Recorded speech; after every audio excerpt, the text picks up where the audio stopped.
देखिए हम लोग आए हैं बनारस 80 घाट पे और यहाँ पे हम लोग बोट रिजर्व कर रहे हैं। और हमारे देखिए यहाँ पे बहुत प्यारे प्यारे मित्र लोग आए हुए हैं। हमारे चंदन भैया हैं यहाँ पे और हमारे मैनेजर हैं। और देखिए यहाँ पे हमारे बाबा हैं जो गोपालगंज जिला से चल के आए हुए हैं।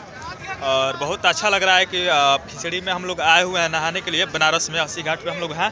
और देखिए हमारे मजहर भाई हैं जो बहुत नेक बंदा है। और देखिए ये यहाँ पे देखिए जहाँ से दिल लगी होती है वहाँ पे कोई मजहब नहीं होता है, कोई जात नहीं होता है।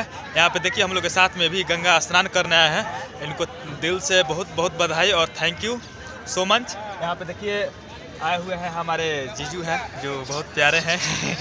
और अरे चंदन भाई यार कुछ कर लिए। देखिए हम लोग यहाँ पे देख रहे हैं कि कौन सा बोट को यहाँ पे हम लोग क्या बोलते हैं रिजर्व करें। यहाँ पे देखिए भैया ब्रश हम लोग नहीं किया है, अभी ब्रश कर रहे हैं। ब्रश नहीं यहाँ पे दतुअन मिला है तो यहाँ पे देखिए हम लोग बोट करेंगे। और यहाँ से उस पार हम लोग सोच रहे हैं कि उस पार जा करके वहाँ पे स्नान करेंगे।